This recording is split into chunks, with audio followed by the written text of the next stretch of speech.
Hey now, welcome to another RaceGrooves. Sorry for laughing, but I just talked for 2 minutes into a camera, wasn't even turned on. Welcome to another RaceGrooves weekend show. Merry Christmas.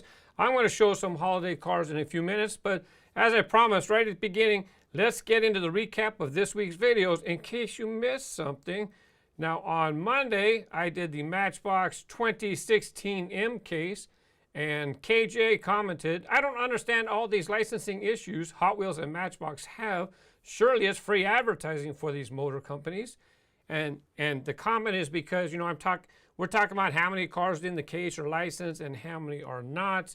And you would think that, you know, Matchbox would be able to make the whole case licensed cars, right? And the company should just let Matchbox make licensed cars, right? Because it's promotion for the companies. Let's say Ford. You know, do a bunch of Fords and Ford should let them make the cars for free. Well, Ford makes their money off of their name, right? So they've invested time and money in their brands, so they want to get paid for their brands. So that's just the way it is. I understand what you're saying is free market. Imagine if someone came to RaceGrooves and said, hey, we want to sell a bunch of vehicles. Can we put your logo on the side and that'll help promote you? And it's like, well, you know, it depends. You know, is it mutually beneficial or are you just making money off of my name? I don't know. Let's say a company came to RaceGrooves and said, hey, can you help promote our Instagram account so that we can get more followers? Well, you know, my time is money, right? So why would I want to promote somebody's Instagram account for free? You know, unless there's some mutually beneficial reason for me to do so, right? And then what if that company said, hey, we'll give you a tampo on the side of a vehicle if you promote an Instagram account? I said, no, you know, I don't know, how's that going to be mutually beneficial? It might be, it might not, I don't know. So in short, the reason for the licensing issues is because when you build a business, it's your brand. It's up to you to make money off of your brand. And so that's why companies, you know, Jaguar and all these companies, you know, they have the right to have a licensing fee for you or me to make things with their products. Ronnie's Games commented, thanks for doing a Matchbox unboxing. You're welcome. On Wednesday, I did the Hot Wheels 2017 C case, the USA mix, and Sergeant Sam commented, hey, RaceGrooves, I just wanted to ask you a quick question. I remember in one of your videos you said treasure hunts and supers are mass produced. Because of this, do you think that there is any point in keeping these cars boxed? I'm 15 and unsure of whether to keep them packaged up to sell later or just open them up and enjoy them. Love your vids, keep up the good work, and I hope you have a great Christmas. Same to you, my friend. And you know what? All Hot Wheels are mass produced, right? So just the basic cars, it's very unlikely that you're even going to get your dollar back. Just open up the cars, enjoy the cars, all right? If you want to collect them in the package, go ahead. But if you expect to be able to save them for 20 years and make a lot of money, it's probably not going to happen because everybody's keeping them in the package. They're not going to be rare. Now for treasure hunts and super treasure hunts, you know, they're kind of hard to find, especially super treasure hunts. But even treasure hunts are mass produced. I'm even seeing in the stores where people are returning treasure hunts to try to get their buck back, right? Because they couldn't sell it for a profit. So now they're returning treasure hunts so that they can get their buck back. But super treasure hunts, of course, are going to be worth something, right? Those are harder to find. They definitely produce less. Maybe they do 25,000 of them. I'm not sure, right? But the deal is how many of those are you going to have to find to really make it worth your while in the future, right? So let's say it's worth $20 and you paid $1. Ooh, you made 20 to 1 on your money. Well, you're going to have a whole lot of them in order for it to be worth your money. But even still, most supers aren't worth $20, right? They get down to like $10, $15. So enjoy your cars. Open them up. It's really not going to, yes, they're worth more in a package, but they're not necessarily worth that much more. On Thursday, I had the next Matchbox case, the first one for 2017, Matchbox 2017A, and Winfried Kubicki. And again, good job. I wonder why the Bronco has the name of an East German city on it, Leipzig. Was there a Matchbox meeting there? Does someone know? Well, Leipzig, there's actually a big toy fair where a bunch of toy things, it's a big toy fair gathering. That's all I know. That's probably why they put it on that vehicle. Shakil Ahmed Again from the Matchbox unboxing. So happy to see the SLR McLaren again. Definitely going to grab extras. You and me both, Bubba. Yeah, pretty cool car. You know, I get extra cars for track time or whatever. If you want to buy extra cars, happy hunting. On Friday, I did a video with Tonka Tinies. They're these little kind of micro machine type size vehicles. No, this is a container. The car themselves are this big. As a matter of fact, that's the box right there. On that note, I was going to talk about camera equipment today. I'm not going to have time. I'm going to try to bump that to the next week. Camera equipment, clamps, and different things that I'm using.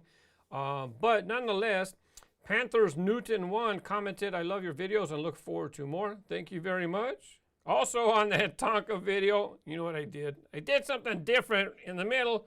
I did a little dance with the models. It was fun. It really was fun. It changed up the presentation. It's nothing I ever did. All of a sudden it hit me. Hey, let's do this for a little break in the middle. So Latanya Patton commented, I liked the Tonka dance. Poopsicle 256, I like the random dance party. I'm glad you enjoy that. Let me just, want a little snippet? Okay, just a snippet, okay? I have 2 stacks left, but first, let's have a dance party.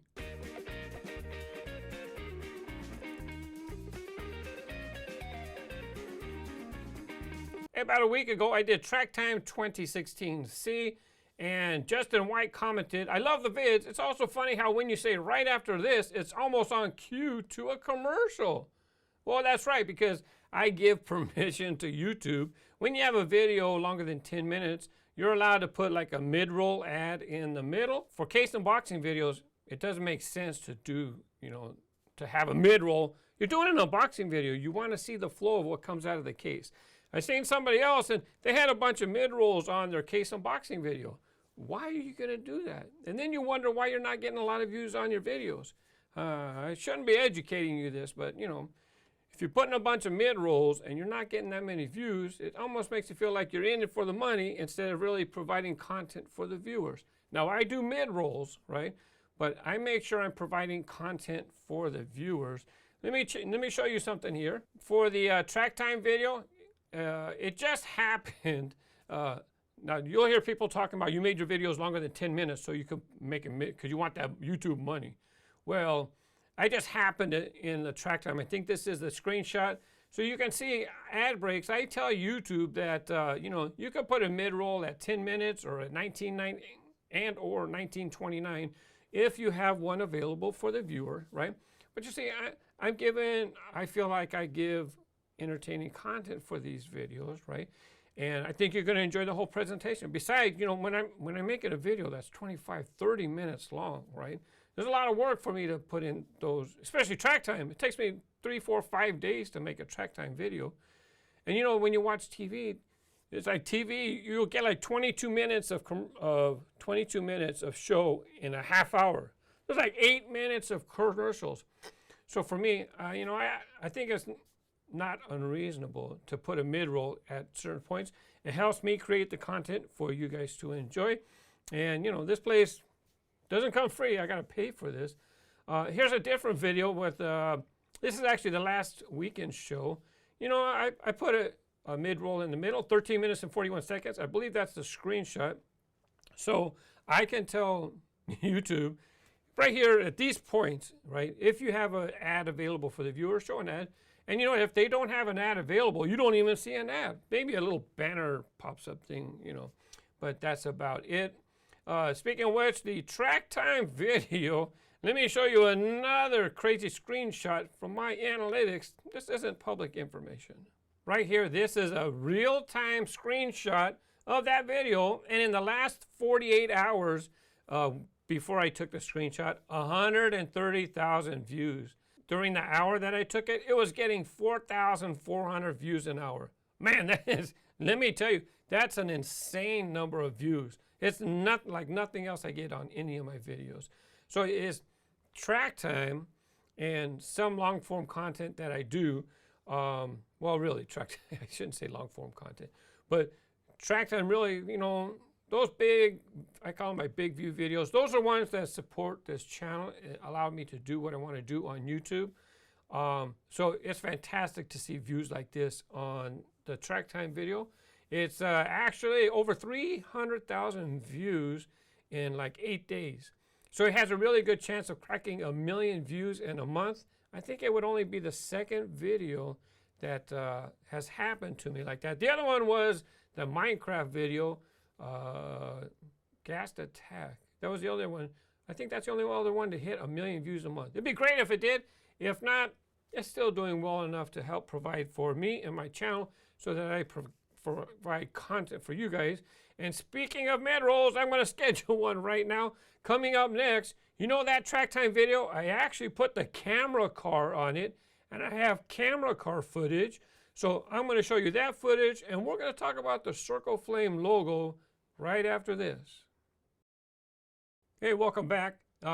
This video footage coming up, I actually put it on my Facebook, the RaceGrooves Facebook page. I posted this. So it's a little 1-minute video of I show, and it's the purpose of the video is to show why I don't use the camera car. By the way, you might want to turn down your volume a little bit because it's a little loud.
So there you go.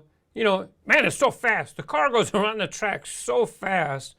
So that's why I don't use it. It's so fast, you can't really even make out what's going on. So I did a little drive around to give you a view of what the track looked like. And so even if I did use the footage, I don't use the audio from the camera cars. But, you know, I had a person ask me about Fast Cash. They mentioned that Fast Cash has a Circle Flame logo. Here you go, the Plague. Hey Mark, I love your videos. Keep up the good work. Quick question. Do all the models of the Fast Cash have the Circle Flame logo on the engine? What? Let's check that out. First off, you know I sort my vehicles by alphabetically. Fantasy vehicles are alphabetically. I have so many samples of Hot Wheels models that have the word fast, fast fish, fast cash, that I just have one case for them. So right here, you can see the different fast models. Do you recognize them? How about this guy? This is first edition, long time ago. It finally got a recolor in a multi-pack recently. I think it's called Fast Fuse. Let me look at the base. Yeah, Fast Fuse. So this is the first color that it was ever released. Kind of fun to have this, and it's interesting to see it finally getting a recolor.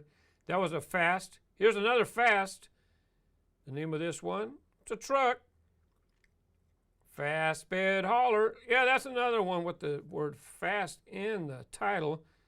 You know, this bed is supposed to slide out, I thought, but for some reason, I could not get the bed to slide back. I don't know if I'm doing something wrong or not, but there's a couple Fast. Let's go ahead and get another Fast. How about this one? Hey, look, triple axle, got 6 wheels. Haven't seen this model too often. Fast Fortress. It's kind of modeled after a flying fortress, an old military plane in the USA. Triple axles, 6 wheels. It did get reissued. Look, they put fenders around the wheels. This way, I guess you can keep those 6 wheels protected. What? Yeah, unfortunately, casting changed. Fast Fortress lost its rear double axle. So now Fast Fortress only has 4 wheels like most Hot Wheels models. Let's see, what else? Oop. Oh, you want to come out first? Okay, Fast Fish, here you go. And guess what? Fast Fish, he was a treasure hunt. There was the Circle Flame logo. Not a very good printing job on that one. Matter of fact, the next ones I'm going to talk about actually Quite a few of them quite a few of the fast models have been released as treasure hunts. This one, this one's hot. Fast Feline, not Fast Felon, it's Fast Feline. And yeah, this one was a treasure hunt as well. You see the Circle Flame logo right there behind the front tire. So this fast model was a treasure hunt, a basic treasure hunt. This is a pretty nice one actually. Black and yellow. And here's another alternate color for that Flame series version. I don't think it was Flames. It was, I forgot the name of that series. How about Fast Gassin'? Here's another model that had triple axles, 6 wheels, Fast Gassin'. Yeah, it's a little older. There's another treasure hunt. See the Circle Flame logo? You might have missed it behind the stacks right there. See it? And this model, it was kind of cool to get a treasure hunt with 6 wheels. Not too many treasure hunts have been released with 6 wheels. And here's a reissue or a subsequent, yeah, another victim of cost cutting, losing one of its axles. So no more triple axles. But look, they put it on the card. They had the triple axle on the card, but they forgot to change it. Now let's go ahead and talk about Fast Cash like he was talking about. Pretty cool model. The top part's a money clip. You can stick your dollar bill in there. It actually pops off, or it used to pop off real easy. Let me show you. This is like I think green was the first color. This thing pops off real easy. Kind of looks like a gangster car without the top. But let me get this put back together. And it's actually a money clip. You're supposed to clip your money in there. But there is the Circle Flame. Focus! Focus. There, look. On one of the engine heads, one of the heads of the engine has a Circle Flame logo. Really hard. There you go. A little bit better you can see. But yeah, Circle Flame logo. So it's been there a long time. And if it was there, I forgot all about it. So it's kind of fun that he brought it back to my attention. Thanks a lot, The Plague. Because, see, there's a Circle Flame logo. It looks just like that. Kind of hard to see in the metal. But in person, you can tell real easy. So I'm glad he brought it back up because then, you know, maybe you guys didn't know about it. Just kind of a little bit of trivia. Now, does that make all these older Fast Cash models treasure hunts? No, it does not, because the Circle Flame logo didn't stand for treasure hunts until 2013. And all these samples of Fast Cash were issued before the Circle Flame logo was the official designated logo.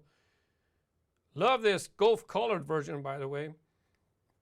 Here is the Fast Cash that came out of the case, and he was asking, well, actually, it's a recent release. This is the most recent release, and it's still there. Circle Flame logo right on the engine. So, yeah, it's got, oh, is that my mustache here? I don't know. And here's one more model, Fast Four-Wheel Drive. Some people say Fast Forward. I don't know. Mattel refuses to confirm which way it's supposed to be said. But that's another Fast model, at least a model with the name Fast in the title. Now let's take a moment to look at some of my favorite holiday pieces. Here you have Dragon Wagon, otherwise known as the Radio Flyer Wagon. Really, really nice decorations. It was a great year. They had a great set, almost all licensed models. This was back from 2011. I'm sure some of you seen the Datsun 240Z. This set here, 1995, it was the premier 1995 series. It's when they first came out with holiday releases. On the left, they have this little container. You can keep your car inside that container. Here you have the T-Bucket. One of the first models that I decided I was going to collect every variation. There was another color, red, I believe. Yeah, I got both. I couldn't find the other one in the package. I got it loose, though. Johnny Lightning classic ornaments are very cool. They got a little clip on that you can put on the top of the roof. You can clip and hang your car to the tree. This is from this year. My other ones are at home in the Christmas box. But for 2016, Merry Christmas tampo right on the tires. 2016 also seen M2 release these excellent Merry Christmas holiday trailers, tractor trailers. I picked up this blue version. I think they had 4 different colors. There's a limited edition car in the trailer, but I don't know if I'm going to open mine up to check it out. It's been a long time since Matchbox had a holiday offering. Here is their 2007 piece. You have the Desert Thunder. I think it's Desert Thunder V16. Even Disney Pixar Cars had sets. This one's all right. Not my favorite Disney Pixar Cars Christmas holiday set. But as you can see, all of them have holiday decorations for the set. I'm not a big fan of the pitties, but it's nice to get unique designs. And Fillmore with his Christmas lights as a like a bandana. That was pretty creative thinking. Here's my favorite Pixar box set. Yeah, this one, I'm more into the actual cars. I know the pitties are part of the thing, but I like, car-sized cars. All of these, just fantastic. This is why it's my favorite set. Mater, love Mater. Check out Sheriff. He's got a couple Christmas tree on the back. Mater itself, on the package, it says exclusive reindeer Mater. Well, I guess it wasn't that exclusive because they decided to issue it in a single later on. Okay, coming up next, Q&A. People posted questions on the last weekend show, or they posted on Instagram, Twitter, Ask Hot Wheels. So coming up next, Q&A. Hey, welcome back. Thanks for sticking around. Heineken 510, he posted on Instagram. Hey, I was wondering, why haven't you done any more What's the Error videos? Those are always fun to watch. Yeah, I do intend to do them. It's just a matter of time.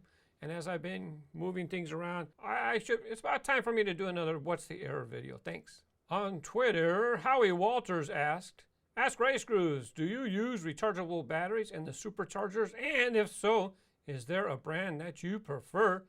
He's kind of showing his age. Superchargers, that's what they were called when they first came out, right? Like when I was growing up, they were called superchargers. Nowadays, they're called power boosters, I think, or just boosters. But I don't use rechargeable batteries, especially when I'm doing a video, right? I don't need to worry about what videos are getting low or go charge them back up. And it's just too hard for me from a production standpoint. I just buy Duracell and Everready alkaline batteries, only the best. This way I don't have to worry about it, because I'm worrying about audio, I'm worrying about cameras, I'm worrying about what I'm going to say and what's going on. And the last thing I need to worry about is batteries. Also on Twitter, Usual Mike asked, Hi, I just want to ask, sometimes you never get a treasure hunt in the cases. Do you collect them separately? Yeah, I do. If it's a treasure hunt that I want, right? But otherwise, I find basically every basic treasure hunt, not a big deal. And even if I go to a collector's convention, they're very affordable to pick up. Super treasure hunts, I don't have to have every one. If I want one, I'll buy it. I'll just wait until someone's reselling it, right? But the one thing I definitely do is I don't gotta have it now. I wait till that big rush of people who gotta have it now drive up the price. Oh wait, I can get it a year later, 2 years, 5 years. I've been collecting since 1998, which means 18 years I've been collecting. So if there's something that I need, I'm not in a hurry. I'll get it. Baby Teeth 4. Yeah, Baby Teeth 4. His daughters, they're most well known from doing the candy reviews on YouTube, Addie and Jillian. So it's always best to just buy the products you want and do the kind of reviews you want to do, just like you're doing. Without a doubt, you got to have fun doing YouTube, right? Because if you're not having fun, why do it? I understand if you're trying to build a business and that kind of stuff. But for me, what I do, it just comes naturally because I've been into toy cars for so long. And he's also, responding to, because, I was having issues with people wanting me to do free reviews. Or if I wasn't going to say something nice about the product, don't review it. It's like, well, it's my channel. What are you talking about? But without a doubt, when it's your channel, and I'm not talking about you, Baby Teeth, I'm talking to my audience here. When it's your channel, you got to have fun doing what you're doing. And if you aren't having fun, then, take a break, do something or whatever. Well, that's why I took a break from doing the Matchbox for a year. You know what I'm talking about. Experience blogs. Like the video and this comment if you're excited for Christmas. Well, like the videos to help me too. Don't forget about that. But yes, Merry Christmas, y'all. Thanks for watching. Zulfadli has me. How do you make money to buy all that stuff? Because in Malaysia, Hot Wheels for us is not cheap. That's why I'm asking you, how do you make money to buy all that stuff and maintain the priority things? Sorry for my English, I'm just asking. By the way, if you're not English, you know, I appreciate you making an effort, and I won't let anybody reply and say any rude and nasty things. I don't tolerate that stuff on my channel. You did just fine. Thank you very much. Now, on my YouTube videos, I give Google or YouTube permission to show commercials, ads, right? That doesn't mean one's always going to show. I just give them the permission, and sometimes they show one, sometimes they don't. They show ads actually less than half the time. It might seem like a lot, but it's less than half the time. But, you know, when I was first starting out, you know what, you just do videos, right? It was part of my hobby. So for me to do the videos, it was no big deal because it was part of what I was doing already. But you see, if I was just collecting, I would not be buying every case worldwide, every case USA, you know, every case Matchbox. I do those really for the presentation on the channel, and that's why I started them. That's why I was the first person to do Hot Wheels case unboxings on YouTube back in 2012. Yeah, we're talking many years now. So when I first started, it was just something different to show on the channel. But thankfully, my channel is successful, and it allows me to buy cars and then make presentations. And also helps me collect and helps me provide for my family as well. I make money because I allow people to do ads, and once in a while I get a sponsored video. And to be honest, I have over 1,500 videos on YouTube, right? This year alone, I've done over 120 videos. And thankfully, Johnny Lightning, right, has agreed to provide cars for me to unbox, to show them on my channel, because they're not cheap cars, and I would not be able to afford them and to do those videos. So I'm glad that they helped me and do that. But outside of that, I can't recall anybody sending me something to review for free. But I think I did 5 or 6 sponsored videos to where somebody paid me to do a presentation. But even though they paid me to do the presentation, it's still my opinion, and I have absolute control over what I do. Okay, I don't make advertising for somebody. First of all, they don't pay enough for me to just make an advertisement for them. They sponsor an unboxing video for this channel. So that's how I basically make my money to afford to buy the cars. On that note, check this out. This is a screenshot from my first personal Facebook page. Yeah, sure enough, I'm on my 3-year anniversary of not working for the Postal Service. Yeah, 3 years ago, December 2013, surrendered my identification. I used to drive the forklifts and the mules, and had to turn in my ID badge as well. Very thankful to be able to do what I do and have fun on YouTube. But then again, I was already doing it for more than 4 years, doing YouTube full-time, post office full-time, right? So sometimes it's got to hurt before it starts to feel good and things come to fruition. Sometimes it doesn't come to fruition at all. But a little hard work and a little bit of luck, thankfully I'm at where I am. Thank you very much. Ezra Morrow, it's been a while since I last watched one of your videos. Shame on me. I'm glad I chose to start watching yours again. Thanks for all your hard work and dedication. Thank you very much. Welcome back. Now, even though I said I'm thankful and I'm blessed to have my channel be successful, and I try to make presentations for the viewer, because look, you have to have value for the viewer. If there's no value for you, why are you going to watch? But even on that note, people move on. I know. There's people who've been here a long time. There's people who come back. They leave, they come back. They're here to Diecast Daddy. I mean, he was gone for a while, and then he's been back like, I guess it's been a year since he's been back, or many months since he's been back. But look, we take breaks. People move on with their hobbies. And even when I was collecting, let's say like 2006, 2009, you know, I was just buying what I liked. So welcome back, Ezra. Thank you for popping back in again. Stick around for a while, okay?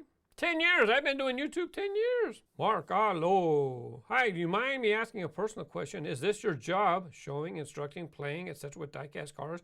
If not, what else do you do to sustain your income? Have a great day. So as I just answered, this is what I do, ad revenue, and I get a portion of the ad revenue from YouTube. And now that's all I get. But I do have opportunities for sponsored videos, very infrequently, but they do happen. But really, RaceGrooves has to focus and diversify. I posted that on Facebook too. It kind of doesn't make sense, but it'll make sense. I don't want to have all my eggs in one basket. I don't want to be just YouTube. So I have other plans, and you'll probably see some of that come to fruition next year in 2017. As much as you'd like to know what those are now, I can't tell you from business perspective, right? Because you don't want people to beat you to the punch as what you're going to be doing. So, and sometimes they don't pan out either. So, you know, we'll see. The Real Cobra Burnout. Excellent vid. I am really enjoying these weekend shows. And by the way, I don't keep track of who I answer questions from. It seems to me I might have answered this question before or whatnot. So if it seems like, hey, how come you gave him a shout out again? Well, I don't keep track. You know, I just don't. Thank you very much. I'm glad you're enjoying the weekend shows. It's different. It's kind of interesting for me to do because I craft a thing and I literally work on this video 6-7 hours. It might seem like, oh, but how come the video is not even a half hour and it took you 6 to 7 hours? I have a lot of research that I have to do and this and that. It takes a long time. But it's still something that I want to do. And already over 8 episodes in, thank you very much. Joel Weidenfeld, dude, here's a question. How has Mattel made such a cheap, high-quality product and kept the price the same for over 40 years? And how much does it cost them to make, including the packaging and shipping? Well, one reason that they keep it under, you know, $1 for so long is they've had to cut costs. And, you know, it's interesting I showed this right now because when I did the fast cash video, some cars losing their triple axles, some cars losing metal parts getting changed to plastic parts, some cars losing moving features. So there's ways for them to cut costs. The other thing, the reason they're able to keep it low cost is, let's be honest, okay? Here in the USA, our wages are higher than anywhere else. So whether made in Malaysia, you know, they don't earn the kind of money that we earn. So that's one way that they keep the cost down, is because they have the products made where the cost of living is lower than in the USA, right? Now, it'd be nice if they can make more over there. And personally, I'm willing to pay more for my Hot Wheels, right, and other toys. But as far as how much does it cost for them to make, I don't know. I don't work for Mattel. And even if I ask, they're not going to tell me the truth. Lewis Tucker, hey, RaceGrooves, what is your real name? You just got to Google RaceGrooves. Boom, it's right there. And I show in the weekend show from time to time, you know, even on Instagram, my name's right there, even if you don't have Instagram. But yeah, a simple Google search tell you my name. TJ Hopkins, ask RaceGrooves, what was your favorite 2016 Hot Wheels new model? And it would be the 17 Ford GT. Even though it's not quite my thing with the gap in between the sides, it's still my favorite. They sealed it for the Hot Wheels model. The real car has like the wind tunnel on the sides. So maybe the real car is not quite my thing, but I love the toy car version.